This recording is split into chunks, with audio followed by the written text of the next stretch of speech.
Well, hello, welcome back to Point of View Uncensored. Again, my name is Dr. Renaissance, and I have my co-hosts with me, and I let them explain them. I let them introduce themselves, How y'all doing? It's Kimante Martin. Jason Roberts. and then Hey, we have Jake Glazier, or otherwise known as Dr. Jake. yes. So we have, as you can see, we have Dr. Jake. He's on our Zoom. Uh, he's on our Zoom. We'll go back to that later. But yes. So one thing we want to talk about in this next episode. This is our second episode, and what we want to talk about is the drug abuse in the rap culture. So we just recently found out that DMX has passed away, and a lot of people believe it's due to his drug abuse. And we look through other rappers in our culture. You know, we look at Lil Wayne. You know, we look at all these other rap artists where they talk about drugs and they actually abuse drugs. And we look at that. I mean, is that the cause? Do y'all all believe that that's the cause of our demise? Is this drug abuse, or or is this a way that they're using just to try to frame us as bad people or as a bad culture? I mean, ultimately, they put the drugs in our community, so it's it's so it's so much with that. So yes, it's a problem. Yes, it's on us to get over that problem. But the systemic, like the stem of it, the root of the problem goes back to the drugs. We don't make the drugs. We don't, so it's like, all right, we are doing the drugs, yes. But, why is the drugs in our communities in the first place? Why is the guns in the communities in the first place? You know what I'm saying? Most people have it's quicker access to a gun than it is to learn how to start a business in the hood. So those are questions that I think should be really be asked. But that's my opinion on it. Just to echo that, I think that we have to ask ourselves what the criminalization of drugs does to society and does to certain communities. And I think if the evidence is clear, is that the war on drugs, starting under President Nixon, has been awful in terms of devastating specific minority communities and just overall creating all of these black markets that can't be regulated. And so I think is it Portland recently that I think just decriminalized almost all drugs. And so if we decriminalize these substances, then businesses and the government can regulate them, and we don't have the issue with people killing each other, this black market, dark alley situation, and we can actually create businesses out of legalization. So you think drugs should be legal? I do. I do. So including, I'm sorry. Go ahead. I'm sorry. Yeah, I mean, there's a lot of things that as a society that we can put in place to prevent addiction, because obviously addiction is another huge issue we could talk about. But I think overall, I think the pros outweigh the cons in terms of actually regulating drugs as opposed to having these cartels kind of distribute them. This is a funny conversation because it's kind of like, can we just admit like the war on drugs is kind of like a joke. I say that because it's too many different dynamics that go on to want to stop, to want to make drugs legal. If that makes any sense, like, why would I make drugs legal? It supports my United States government system. I can put money in my pocket. Then then you're gonna be able to tax it. And I can send your ass to jail and still pay for the community to send you to jail, in which you get criminalized for it. And then free labor. So then we gotta ask, who would it hurt most if we do make drugs legal? See, that becomes but then to even tell people that, and to be in the Bible Belt, you see what I'm telling you when we was talking earlier about people don't believe in truth. If you were to say something like that in a new found element, like we was talking about Malcolm and Elijah, now we got the same demonstration going on. As far as my grandfather, Elijah, you crazy as hell. We can't have these insomniacs and zombies and people of the underworld running around with this shit, not understanding like me and you economically, you would kill a lot of the government side show actions going on. But to have a mind even capable of conceiving that in the mildest terms, and you talk about religious restraints, the Bible Belt, think about where we got to go. How many X's we got to cross before we even get, because I'm in agreement. I see, because it's a choice to me besides the harder drugs. The only problem I have with the harder drugs is when you talk about the disparity of culture is, how is it that crack been around destroying the Afrocentric culture and heroin and things of that nature that was employed by the government and by the European society, but you had things of Percocets and what you call those opioids come along, but you got a bigger criminal response and a bigger rehab response to that versus that you have in the element that's dealing with the Afrocentric community. Because then you have to follow the money. If you follow the money, you follow the drugs. The money and the drugs are opioids. But look at who it affects. So we have to seize assist to that because it affects that culture. That's my own. That's the pride that we don't have in our culture. See, that's the difference. That's why I was telling you that, when we was talking earlier. So you saying that because DMX was a black man that they didn't really give him the assistance that he needed? And what I'm telling you, if you was a black man and you was mentally stable, understanding, when it goes past marijuana, you talk about hard crack and what it does to your body. If you really cared about yourself, how can I care about a homosexual community? How can I care about a woman when I'm on this type of drug and I don't care to use this type of drug? See, you got to have a certain sense of a level of hierarchy. If you talk to the wealthy, they look at marijuana as a dirty drug, but cocaine as an elegant drug because of the different dynamics that it leaves. You got to understand when you smoke weed, it leaves ashes and all type of residue everywhere. Whereas you can go in with cocaine and it's the slightest of residual. You get what I'm saying? It's just the effect of when it gets out of hand into a harder drug. So that's what I'm saying. Who does it affect? What does it affect when you following the money? And if you're going to say war on drugs and why, then that's what we got. I'm sorry, Chuck. Examine the nature of addiction, too. So, like, what is addiction? What does it mean to be addicted to a substance? And though, we know that the individuals from a lower socioeconomic status, because they're overworked, because, they have, families to feed, because of all of these factors, and they're, experience segregation, discrimination every day of their lives, that's going to lead to the cycle of addiction because they're under chronic stress, right? So, we have to look at poverty too.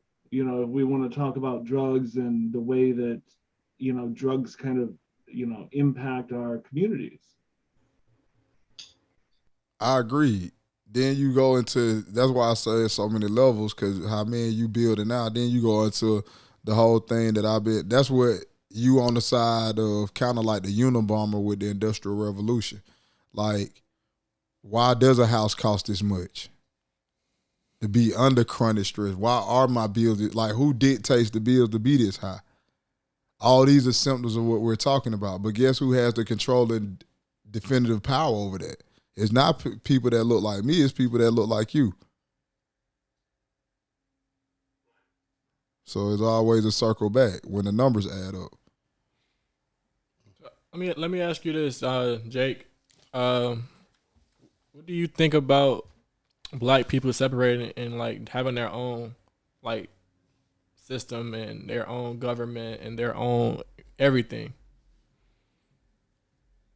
Great question. It's interesting that when you were talking about, I think it was Elijah Muhammad earlier in the Nation of Islam. I don't know much about their kind of philosophy, but on a personal level, I need to, I guess, educate myself more because I haven't really thought about it. But I do agree, I think, with you guys. I think you might generally say this, that our system, what we're currently doing now under capitalism in the United States, I think it's broken. It's fundamentally broken. And so, I don't know the solution, but I'm, not necessarily opposed to a kind of different arrangement, But how will that? I mean, that's actually good. But my thing is, how will that work? How can we see that in America? That's a great question. How can we see it in America when we have one system of government? We have one president. We don't have a white president, a U.S. and then we have a. I'm sorry, we don't have a one U.S. president. We have a black president. We only have one president of the United States, and that's one of the branches of government. We have one system of judges that's controlling everything. So how can we like I said, and even when it comes to police force, like they have their own set of police force. So how can we separate ourselves within something that's already established? Well, I can answer this two ways, but the way I want to answer it first is saying that technically all we need is our own community. So like how you go to Asia, Chinatown, and you see none but China businesses. That's all we really actually need to develop some type of economic force and be able to kind of use that and leverage that to do more. So that's the start. At least having something you can call your own.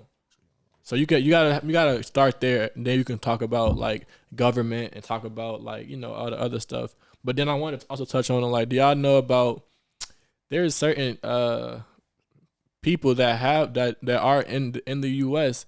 but they have their own situation within the U.S. I believe they're called like I think they were the A.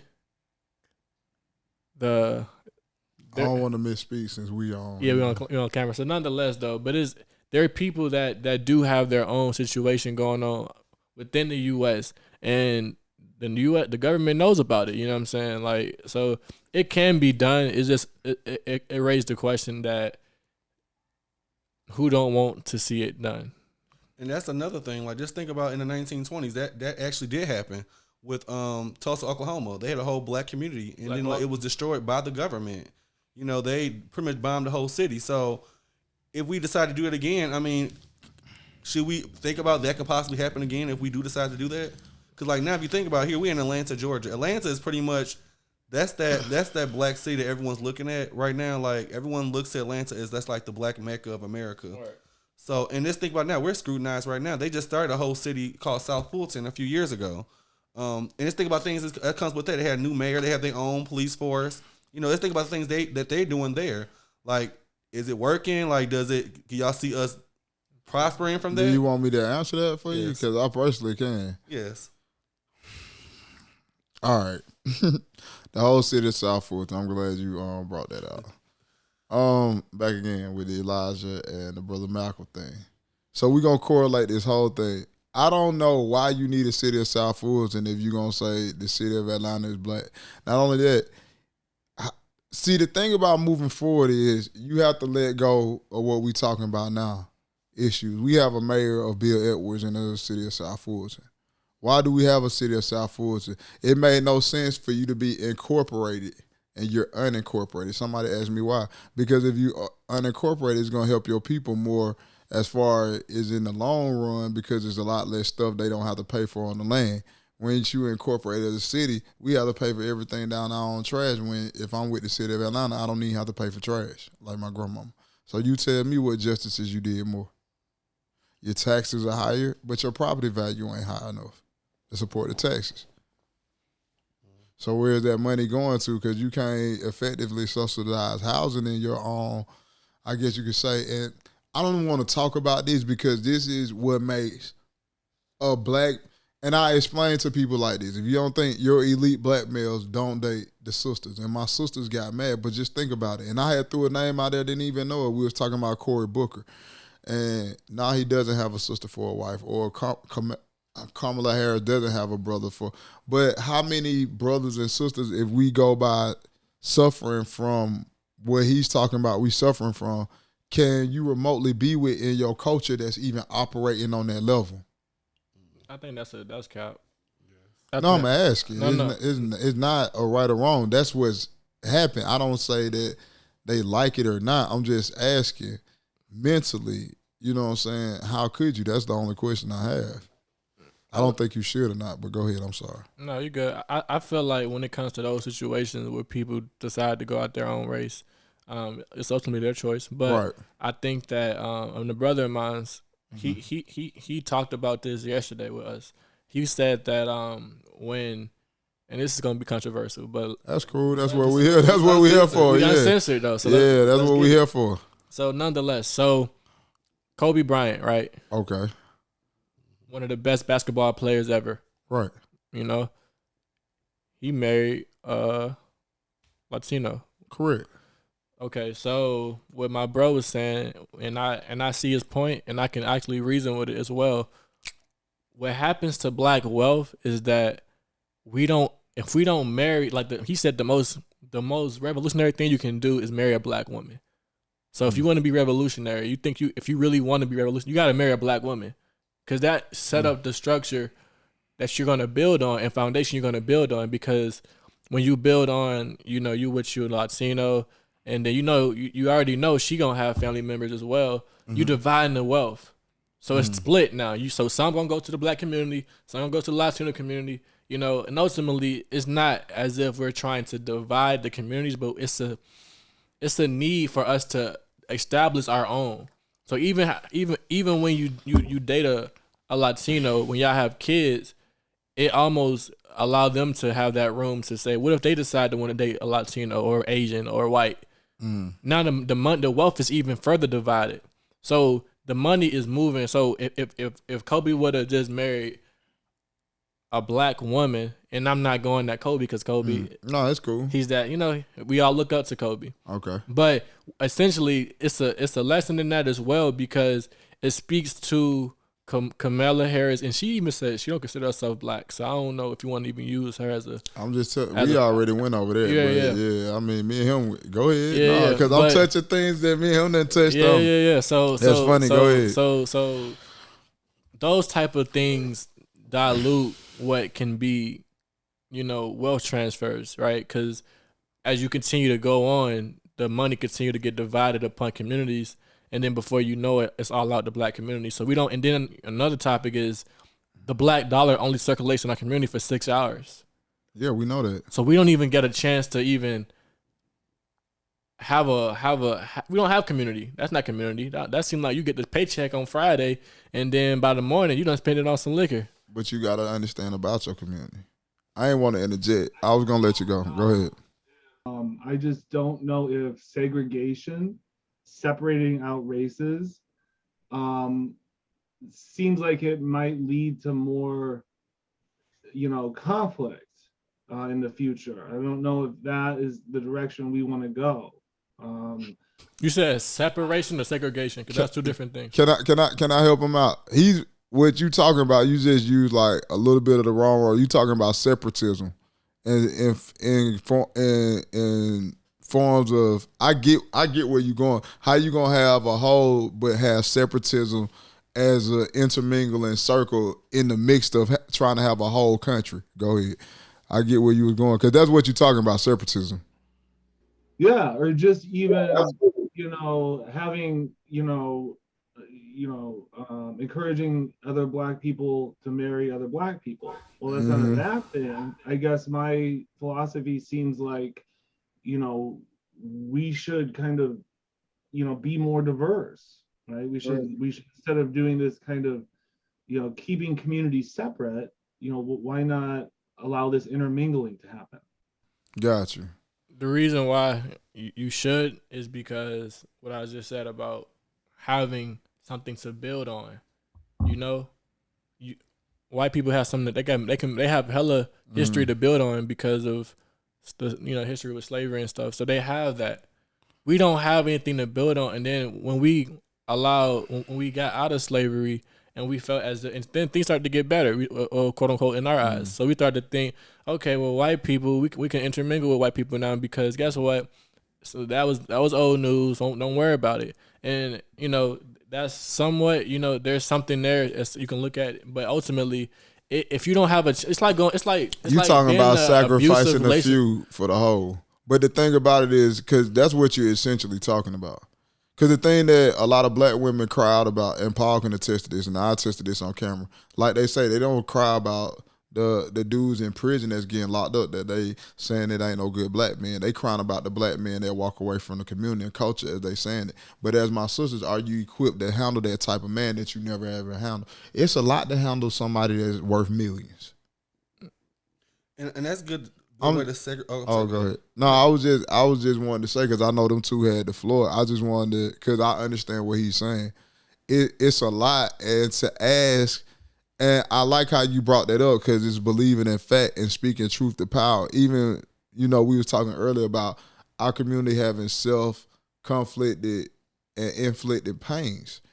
How do you say you want to maintain your integrity and say that I don't want my people, but I want a world to accept me as I am, as a whole world, but I don't want to date outside my culture?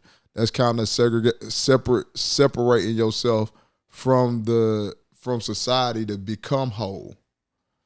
So then I understand your point, because that's a great point to say. How can we become whole to be like a finger, but you don't want a bad finger on your hand, because then you got to cut it off like diabetes.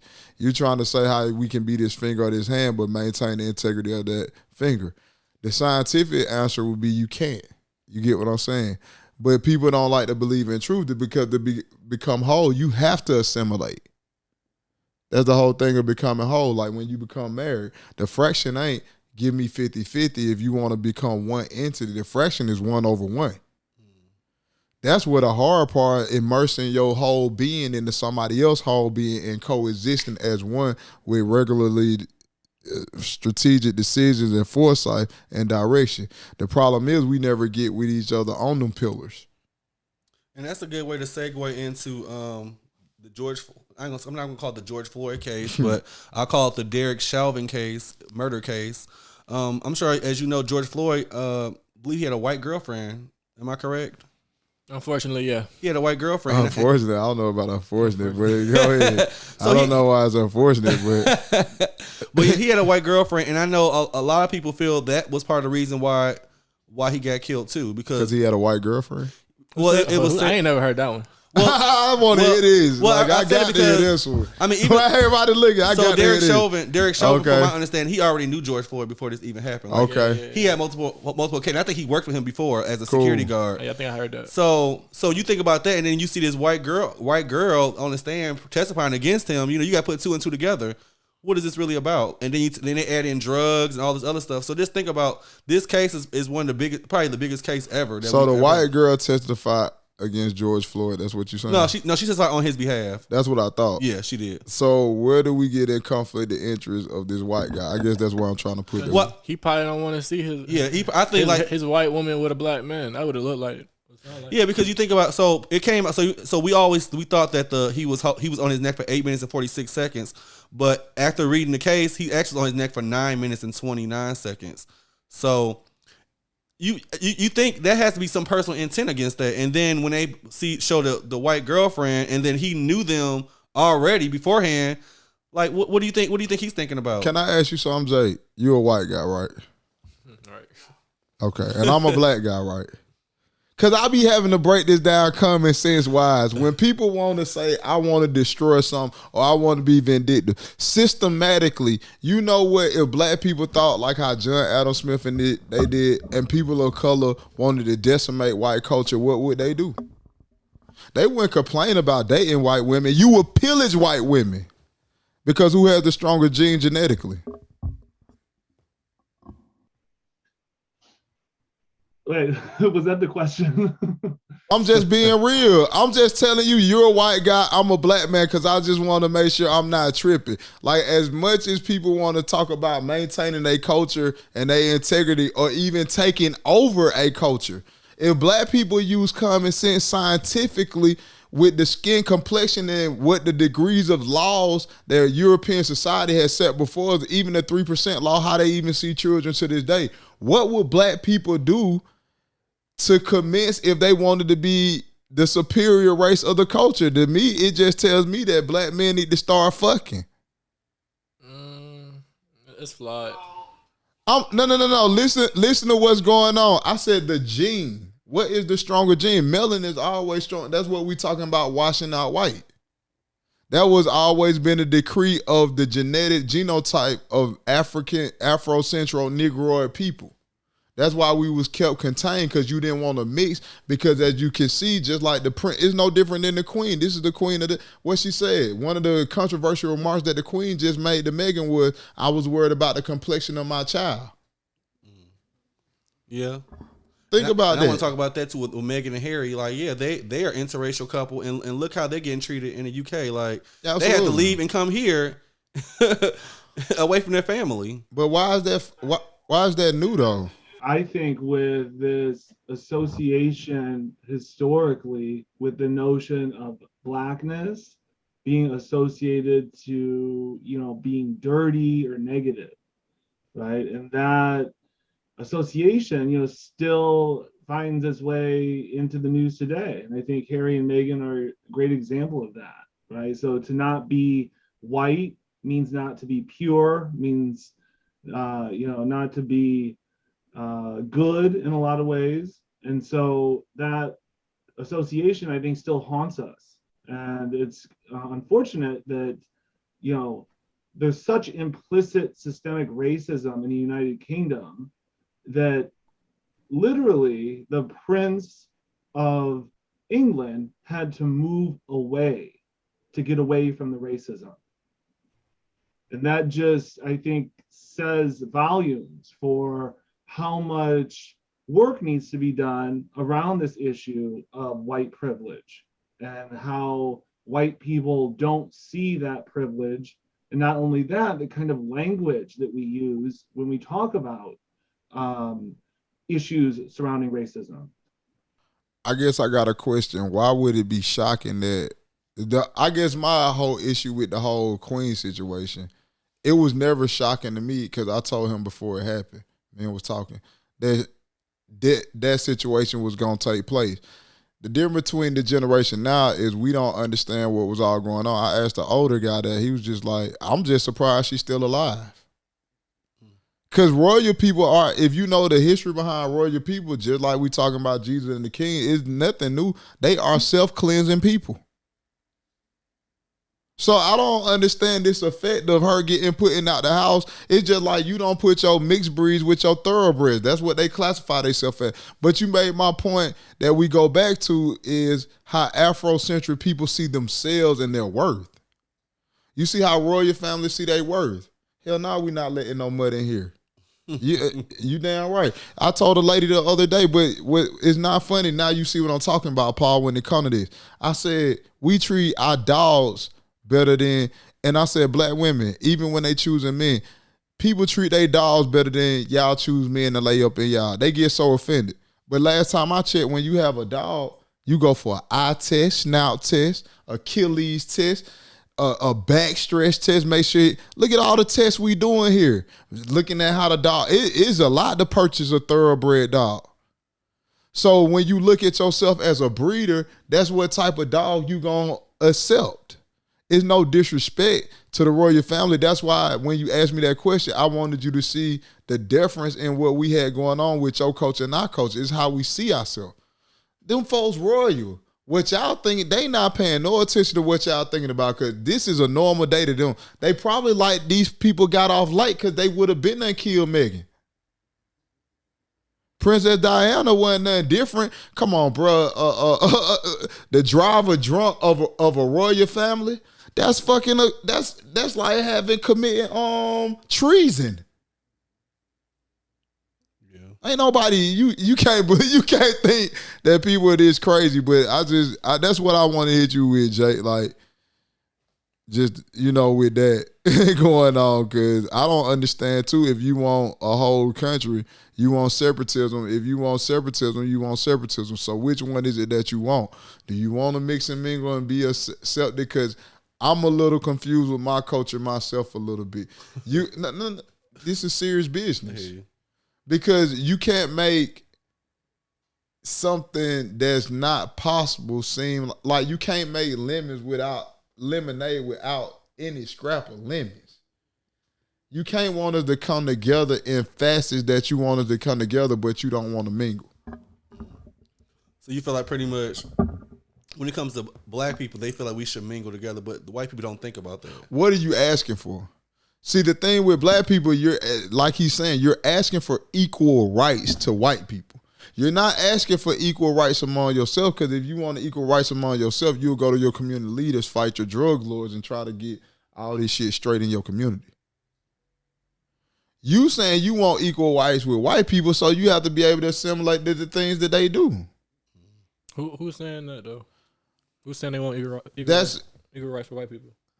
That's essentially what we're saying when you want to say we treat it as does. You going about like he's kind of like on my granddaddy threshold, but it's kind of hard to say. Nah, my granddad believed that assimilation was the worst thing for white people because it like you said, it disregarded all the importance and it stripped us from how we moving forward in the growth and our pride and where we would have been at.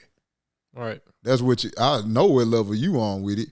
But what I'm saying is now that we're at this level, what are black people asking for? If you're asking to be treated as white people equally, but that's not gonna happen. Like, I don't understand. Why do y'all think that's gonna happen? I never said I did. I'm speaking in general. Yeah, I get what you're saying. Yeah. But why do y'all think that's gonna happen in their system? That's why I keep going. It's back not to possible, the point is of it? Going to like, if we have our look, I'm not necessarily saying like, look, if you a black person and you just love white women, then hey man, it is what it is. But ultimately, to get to our level of excellence, you're gonna have to cast on for yourself. That's just the bottom line. Everybody said it. Everybody. You're right. It.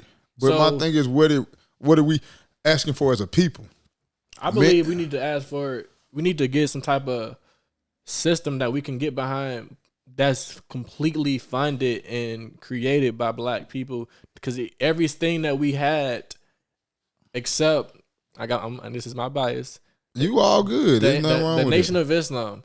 The Nation of Islam, in my opinion, was one of the few things, maybe the Black Panther Party as well, but just few things that wasn't funded by a white party. So if you go to the civil rights movement, it's funded by Rockefeller. You know what I'm saying? So it's like, all right. So it's like, if they got funds in it, they're gonna have a play on how it's gonna go and where it's gonna go.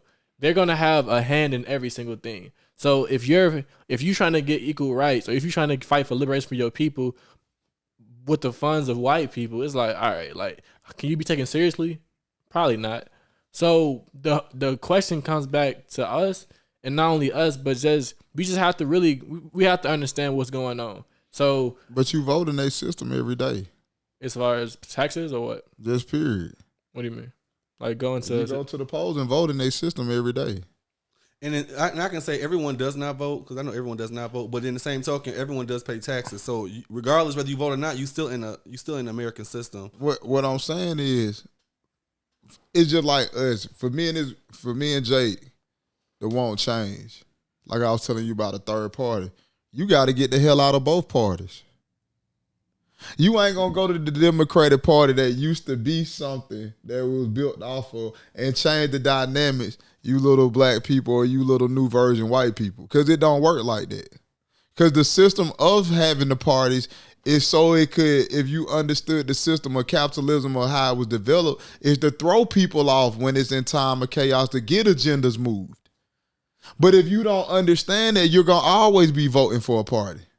The party system was never set up for us to be able to have liberation. It was always set up for confusion. So how you gonna come along and make it unconfused? What? Jake? Certainly, the two-party system, I think, uses a way to control people into splitting them into two camps. But I think it's an illusion for us to think about even trying to get out of the system. Because anywhere you go on the planet, you're going to find the tentacles of capitalism, and you're going to find this huge globalized structure that now kind of inhabits the planet. I mean, so I don't know. Of course, we can establish small communities, right? But, we still have to pay taxes depending on where we're at. So I just don't know if there's a way to get out from under everything. And I'm trying to envision how, we can change things without, trying to build this kind of separatist idea.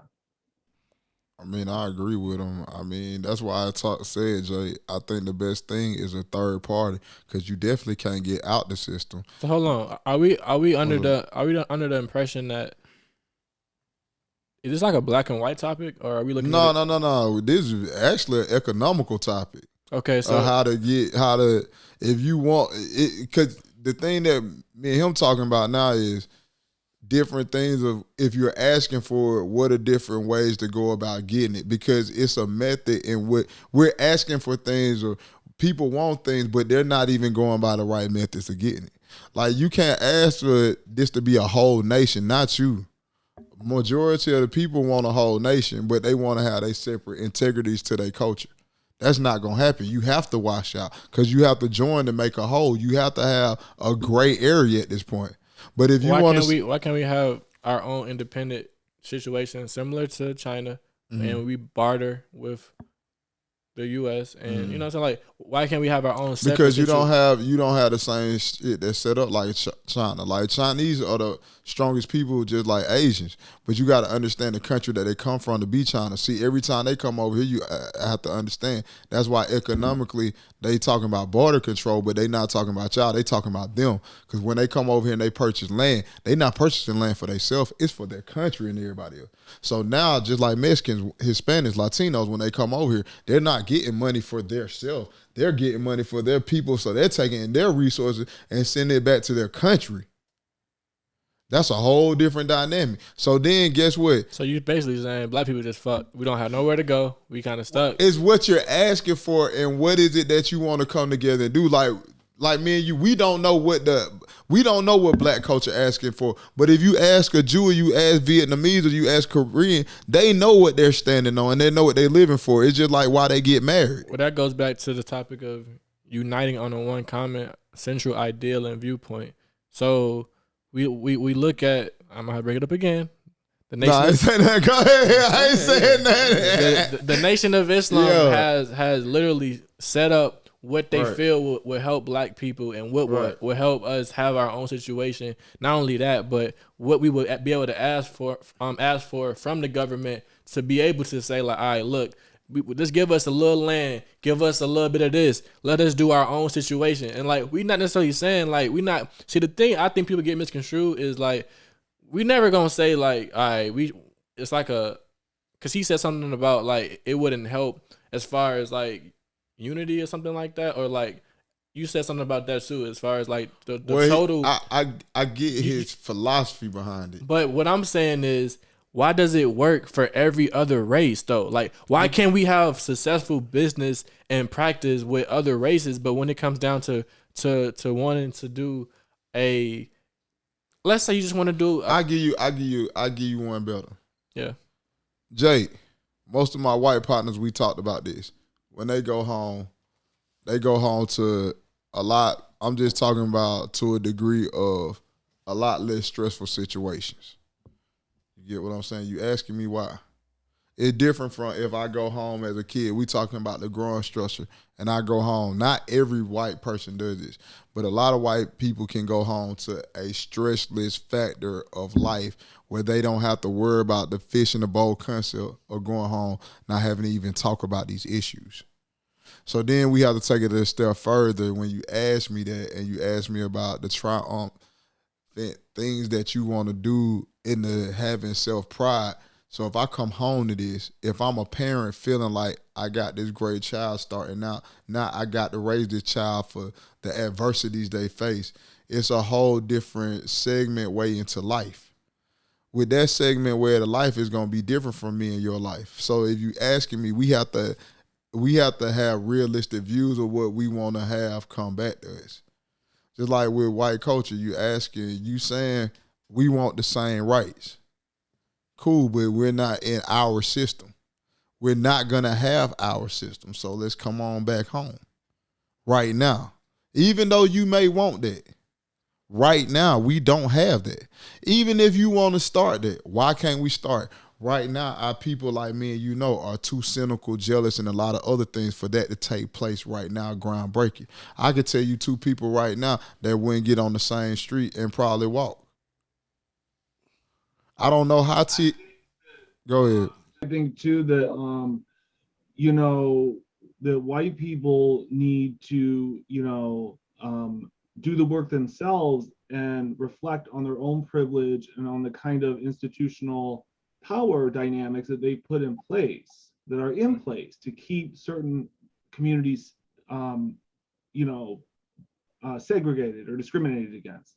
And so the white people need to do the work, right? And I think that there's not, and that's why I was happy to see, even though this isn't a race issue, but with the Georgia voting law, having the baseball game be moved because of pressure from Coke, pressure from other corporations, from Delta, we need these kinds of entities to stand up to not only, you know, issues around voter suppression, but also around race, and make it mandatory, you know, that if you're going to you know, work for one of these corporations, you know, there's a certain expectation that you can have awareness of your privilege, right? Not only your racial privilege, but maybe your economic privilege, right? And so, you know, I just get tired of seeing white people reach out to Black people and say, how, you know, how can I not be racist anymore?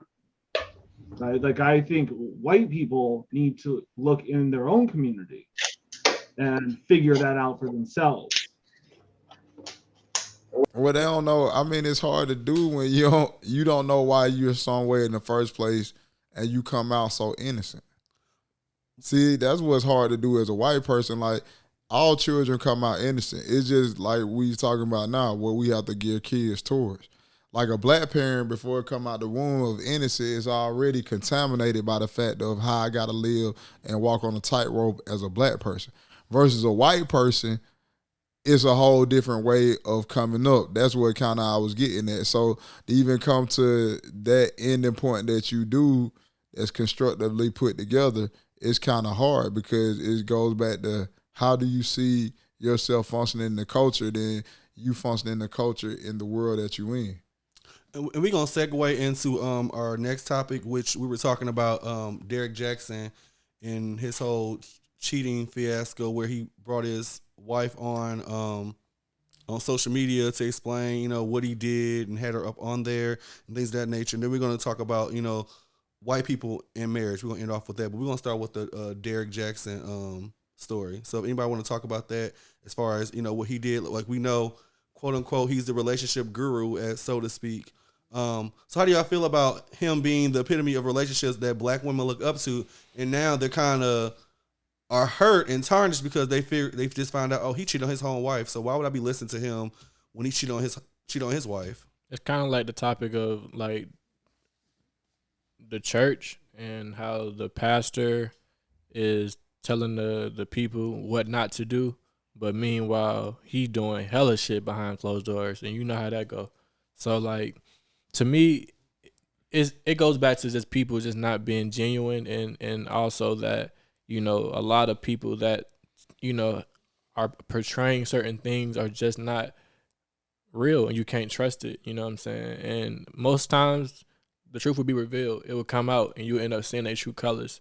And then at that point you can kind of determine whether or not how you want to deal with that person. So am I surprised that the person that talk about relationships all the time is secretly scheming? No, because it's like, yo, like, it's almost like you was doing that for like a overcompensation because of, you know what I'm saying, like what you was doing in your real life. So it's like, I'm not surprised. Make it, though. Yeah, that one saying that how they always make it. Yeah.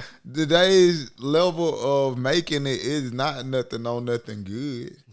I'm just saying, ain't that like so you talking about like making it?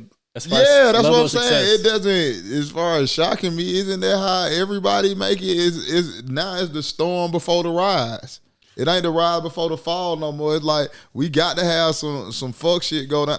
Prime example, Tekashi 6ix9ine, I never even really paid attention to when he rapping. When all this stuff went down, oh man, you can't let him go. I know he got to be trendy. I just know Tekashi, and we talking about a full-blown snitch and everything.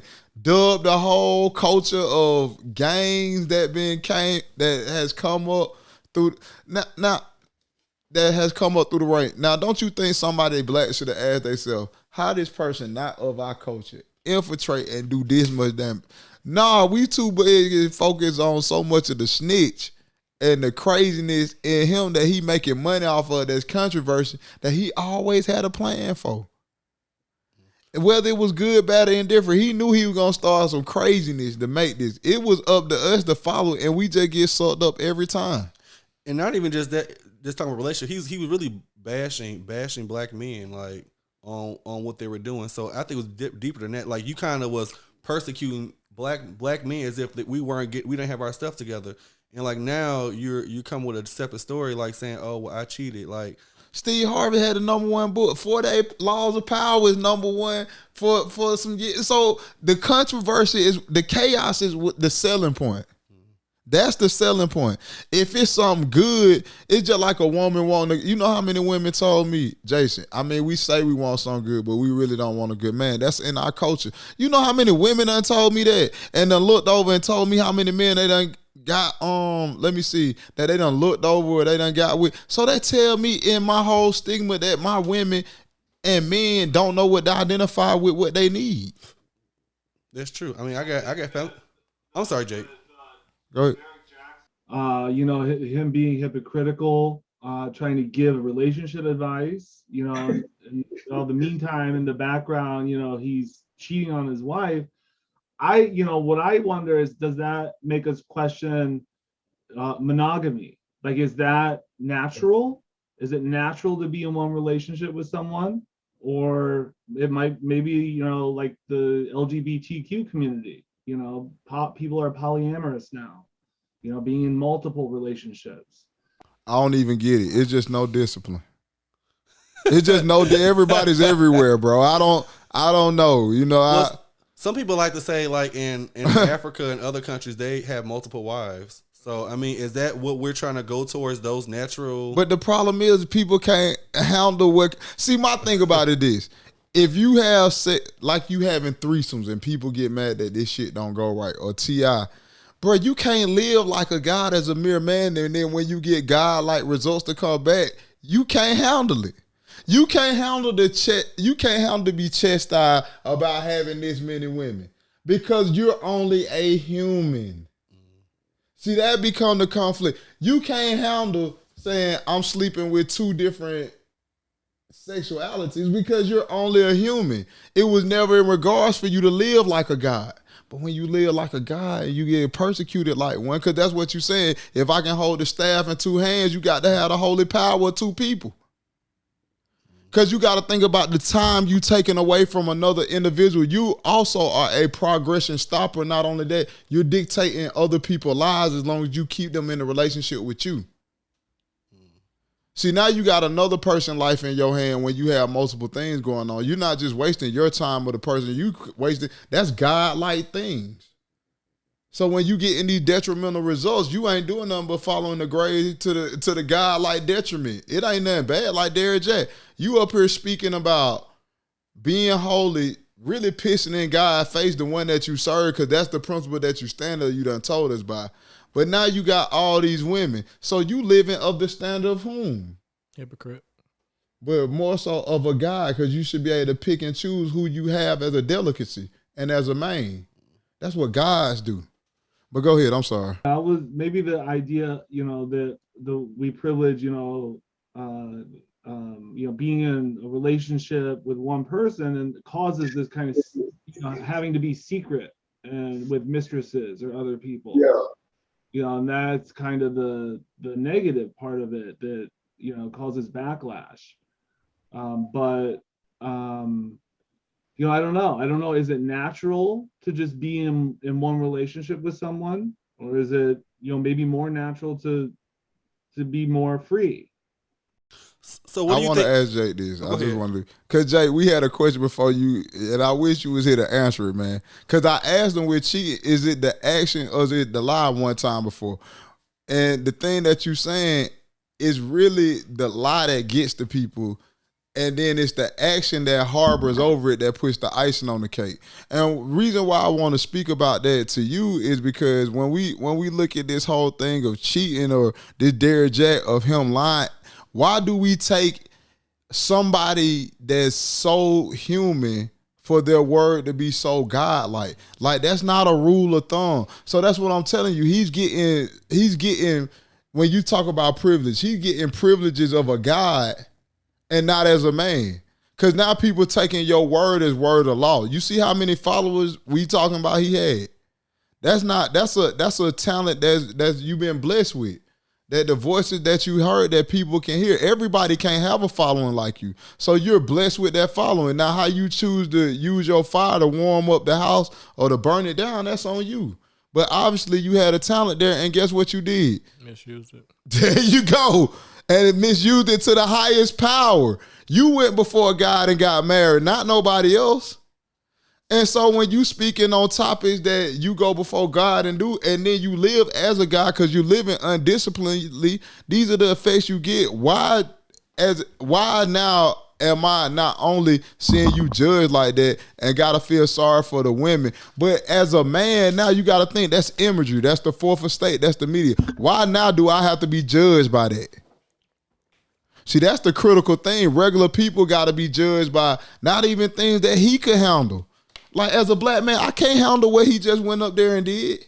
Bro, I ain't never been on TV speaking like that and had this many women and being able to come. But guess who gonna judge me now? You know how many women use Steve Harvey books and all type of stuff to say what men do? This is just another ping on the atmosphere for this. So that's what I'm getting at with you. That's why this is so detrimental and terrible, and it's a laughing stock. Why are my women getting brainwashed into believing men like this?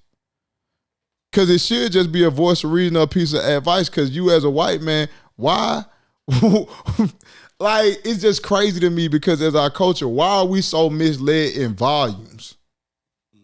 That's what's hurtful about when I see black people. It's not like this group over here, like with the nation. It wasn't like, you know what I'm saying, this person, we had a disagreement over here. Bro, we had to take a whole community to kill another whole community. That'd be so detrimental. With civil rights movement, it wasn't a fight. It was, we had classism taking out other classism to prove a point. That's what be the hurtful thing to me, that me and these other brothers got to be judged at this type of foolishness. This is the product of, this is the hurt part behind it when you say you want to grow. Like, why do I have to answer for this? I've always asked, why I got to answer for cats that didn't understand if I'm a cheat. Just think about it like this. At least I do give some white men credit for this. They think about what they cheating for. Like, if I'm a cheat, a person put it to a good example. Cheating or committing murder should be the same thing, if you're going to put it that way. Do you ever look out going out your house and being like, well, if I cheat on my wife, I'm risk losing my $750,000 house. I'm gonna have to go back to an apartment. I ain't gonna have nobody cook for me. Damn, my kids gonna be struggling. Woo, woo, woo, woo, woo. I'm just talking about on the black man level. And I just think about, it's funny you think about that, because think about rich people like Will Smith and Jada Pinkett Smith. Like, you know, we all know the woman actually cheated in this situation. She cheated with, you know, August Alsina. Like, and like they had a whole table talk about it, you know, and they still together. And it lets me believe, like, is that normal relationship these days? Even thinking about like Mackenzie Scott, I think she was married to the owner of Amazon. She got divorced by him, something like that. He's worth billions of dollars. She took a lot of his money. Like, she took a lot of money. So we gotta look at this as a financial thing. Like, okay, so why are Will and Jada still together after 24 years? And she just admitted that she had an entanglement, you know, with a younger guy. Well, look at the time that's passed. Where you gonna go? Even if you say you're gonna go, where you gonna go when you at that level? Your pyramid is so small. You can't just date no common person. That's real though. That's real. I never did what it take to make them M's. So I have to become humble. So for me to even be like that, and I'm gonna let it go. Like, that's what just gets me off of it. Like, when they hear Beyonce cheated, okay, where's she gonna go? You get to so point where your money and your time run out. Your money don't match your time, and the sentiments behind time. You've been with this person 20-some years. Even battled them over Tupac. Let probably one of your loves go. Now I'm here with him. What other man gonna come in like that? With that type of stature, with that type of cachet? This is real. You talking about breaking off a marriage. That's what these young females don't understand when they just hop up talking about divorce. She's from the old school. I have to evaluate. That's what people do, older people do, because it's more than just money. It's spiritual, it's physical, it's time, it's a lot of vested interest.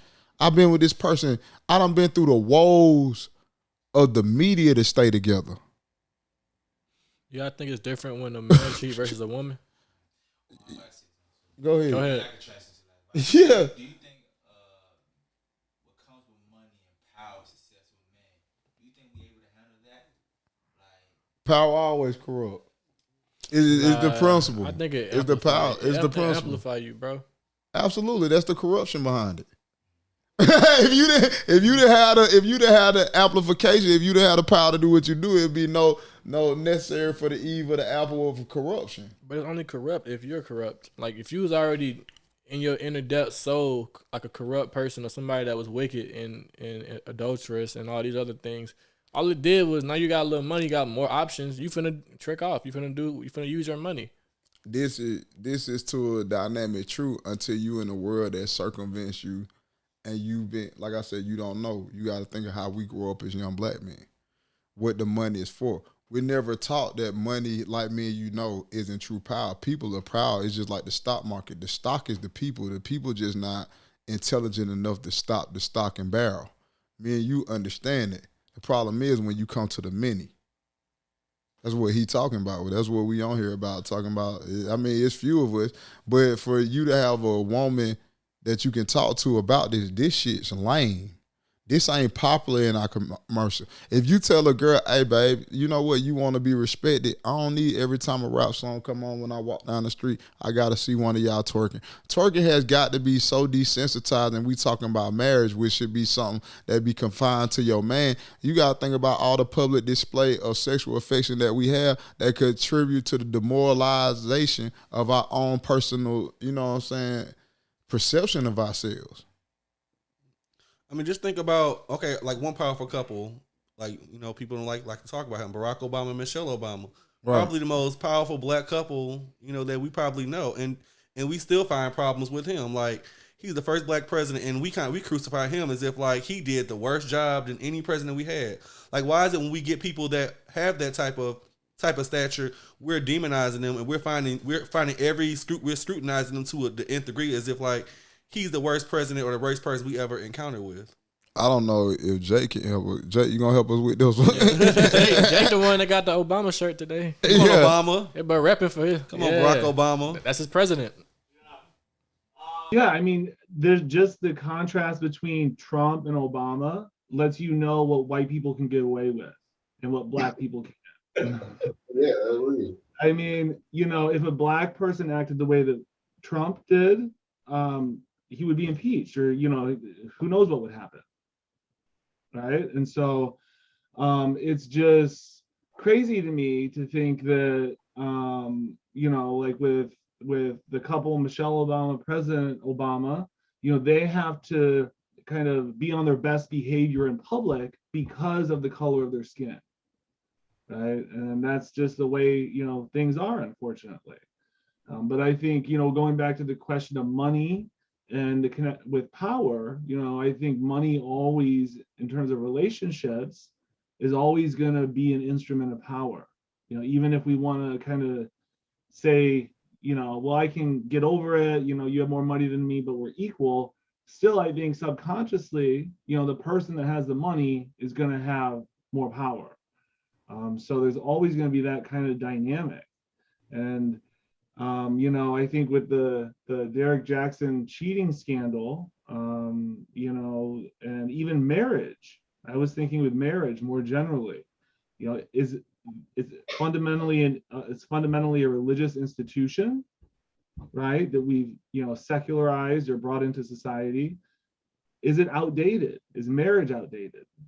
Right? And these are things that, you know, I think lead to the kind of gossip about, you know, he has a mistress, you know, I need relationship advice, cheating, all of these things, you know, might stem from this notion of having to be with one person for the rest of your life.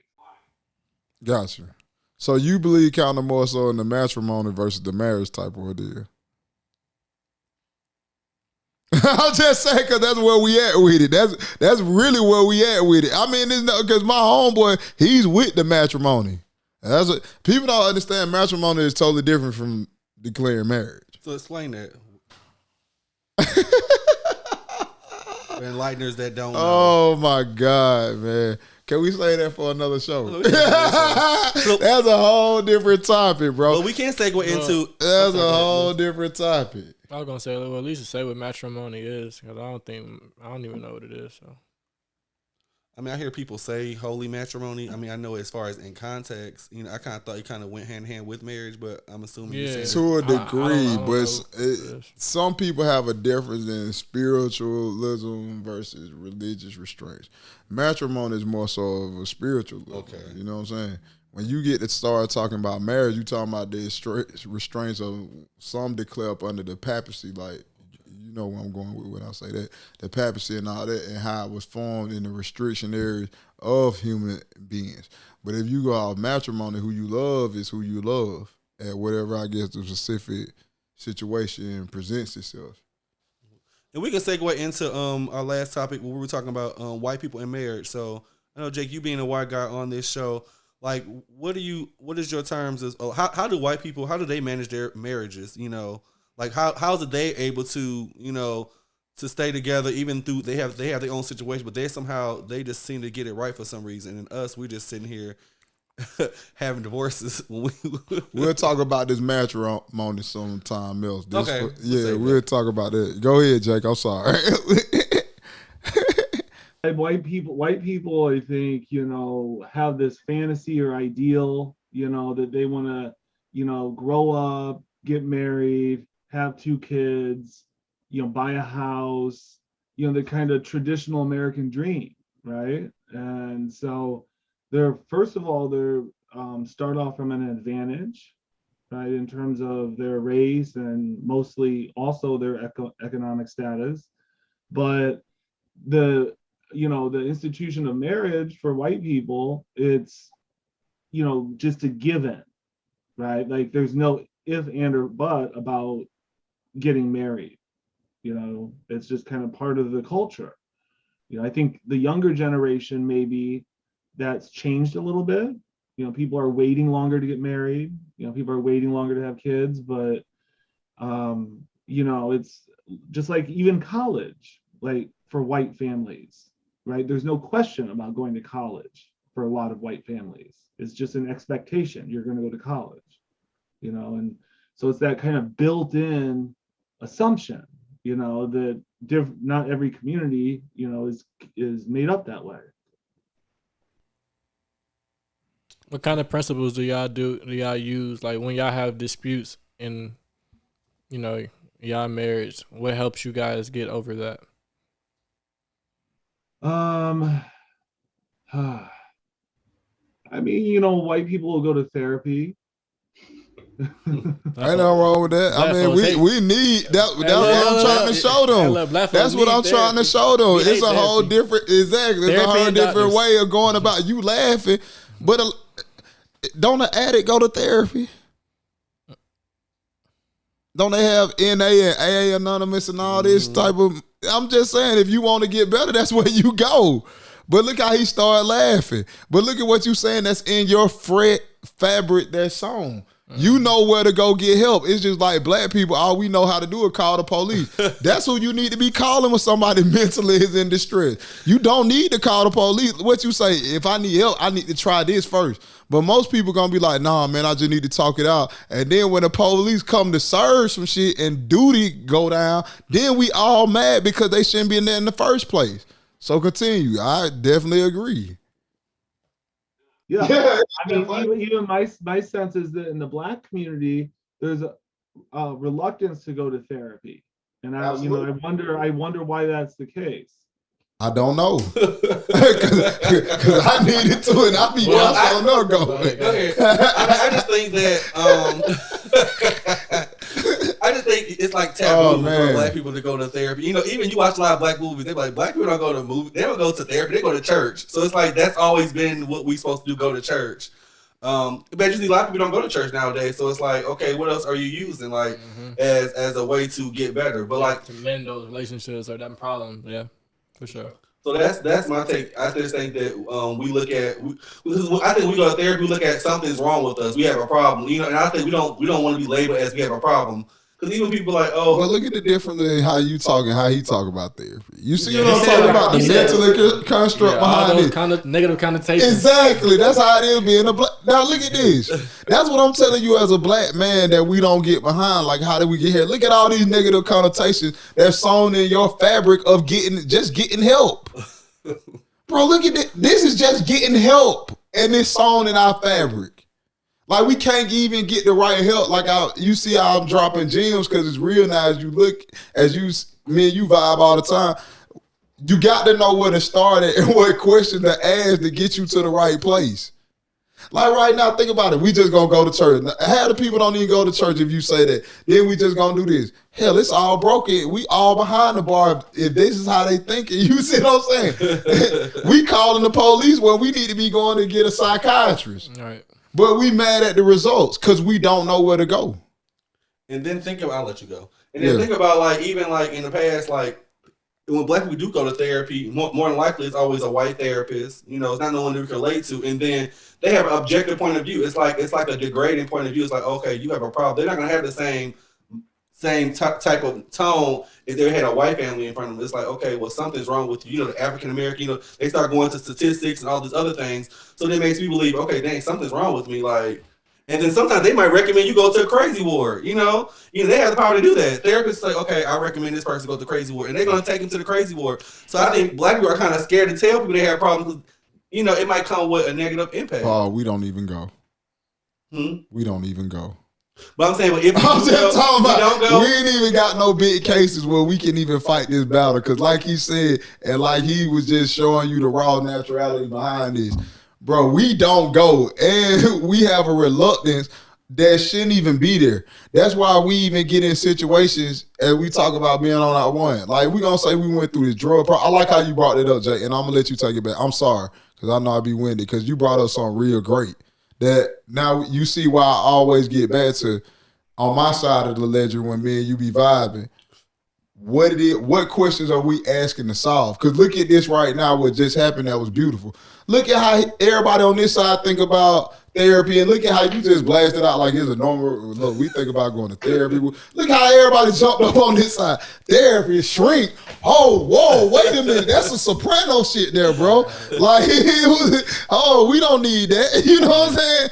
But I just put that on your mind because you asked me a very prevalent question about things that go on in our community and our family, but I'm just showing you things that we suffer from as a germ, as a cancer.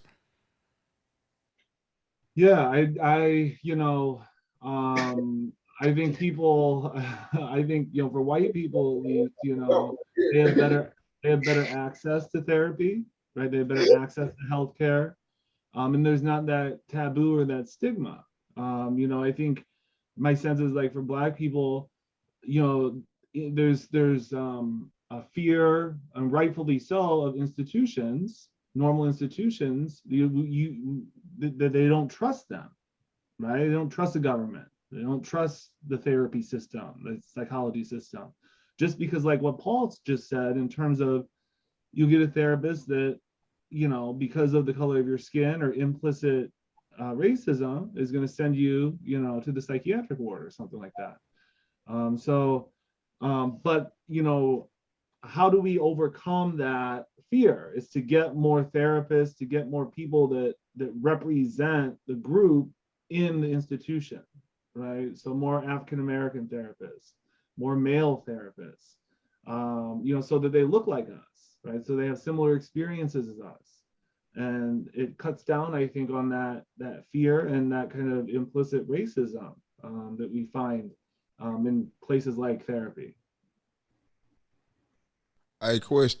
Oh, well, I want him to go because I know he didn't get an opportunity. Yeah. I was just gonna I was gonna bring another light or another perspective to it, and just say that another reason why we don't go to therapy is because a lot of us can't afford it, and it's like 90% of America is living paycheck to paycheck.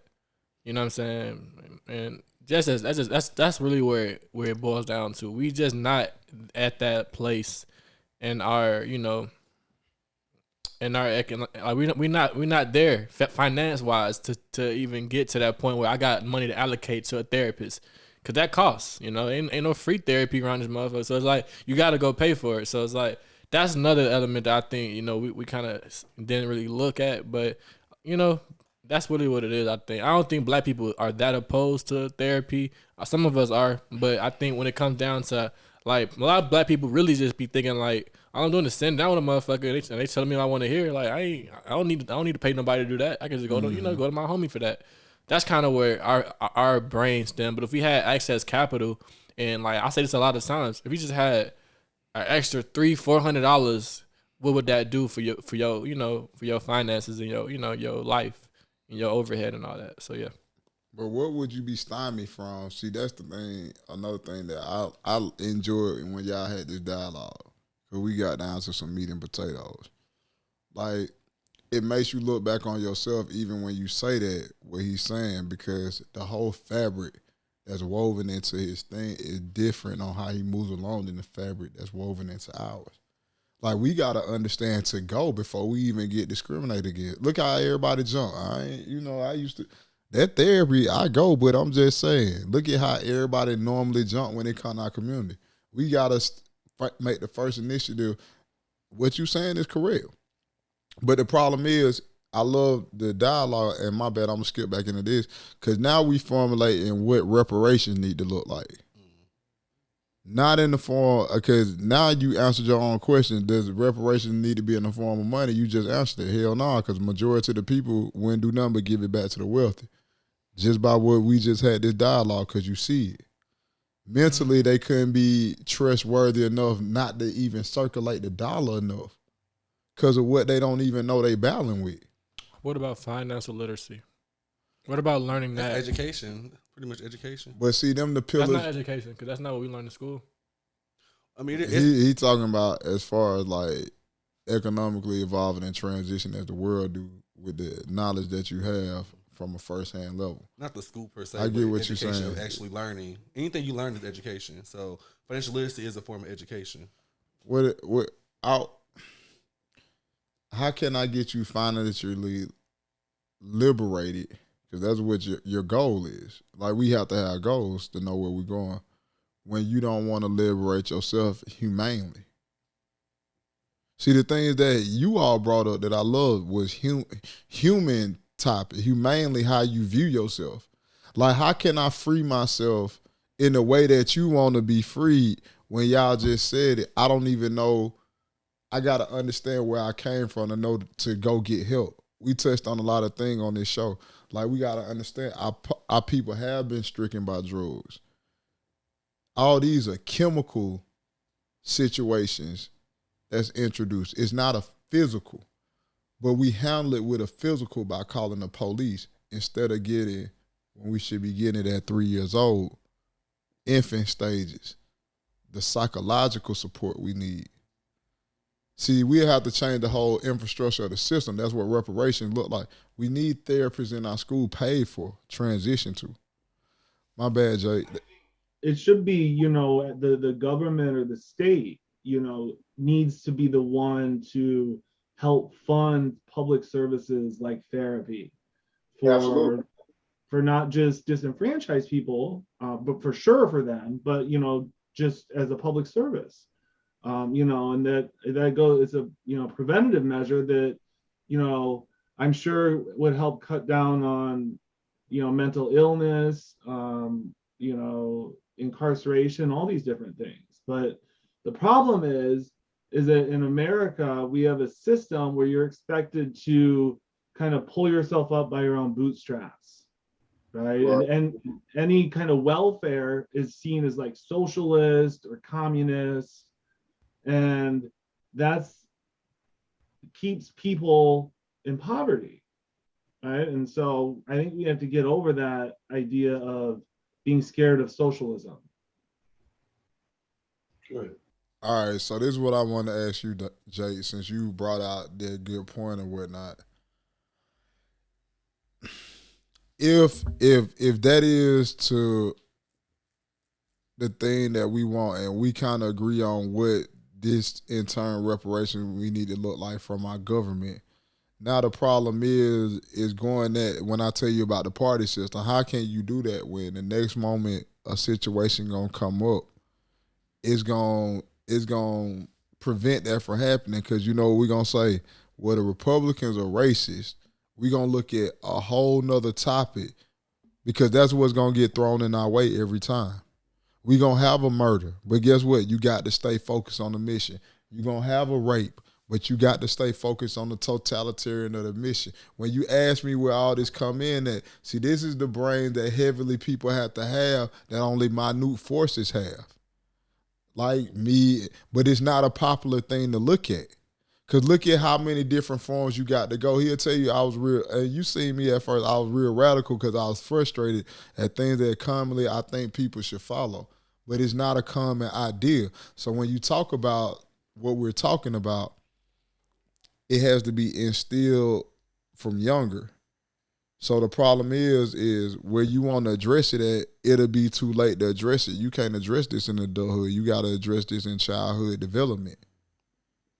That's the problem with it. Like, you have to be able to look at the world, how it is, whatever it is, before you get 12 and 13, preteen stage, if you ever been in psychological development classes. But see, you don't have a lot of people that can go through different worlds. That's an alpha creature. That's somebody that want to open their third eye, rise above with his stance in a certain way, and want to see the viewpoint of how I want to be overall with no fascism, no racism. What is it that humanely from the beginning is suffering from? And you really brought it out. We suffer from the institution of not being criminals. That's just the effect. We suffer from walking around in public institutionalism that's been given to us from birth. That's the detriment behind it. See, you can't change somebody looking at, you can't even look at the own party's neutral. I was telling somebody else this the other day, how you say it's branded. Think about how we come up. If you're already branded that Democrat is black and Republican is white, how can it ever work? Because you're already separate when it comes to, I'm sorry. Okay, now you good. And I want to go into more of that, like what you said about socialism. Like, it's funny how we look at socialism and communism when it's the poor black people needing things, but then like we don't look at socialism when Walmart is getting money from the government because they're hiring people that have food stamps, you know, or they're giving money to legislators to pass voting suppression laws, you know. So it's like, I mean, when we talk about socialism, are we just talking about socialism because black people need it, or is it socialism because in the day, you know, these companies are getting money from the government? It's a double standard, right? Because the government's funding these companies, but you know, when we talk about welfare or you know, a more systemic form of socialism, you know, it's, you know, not looked favorably upon, right? Like, it's not, you know,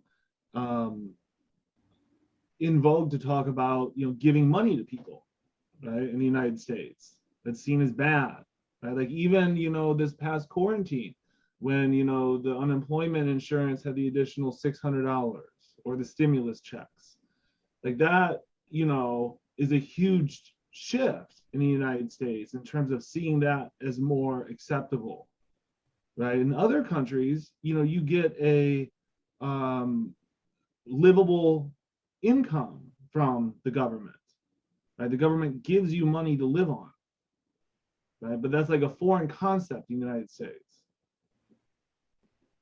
Okay, so we're going to wrap it up. So if anybody have any lasting remarks, I'll let everybody get the opportunity to give their lasting remarks before we end this, because I know we're kind of going over time now. No, I just want to say thank you, man. I appreciate it.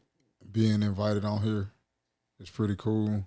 Even in pioneering there, you know, when you look at things, it's just been great to shape and just have it's refreshing to have a viewpoint that's not just so ostracized by the minds of others. That's all.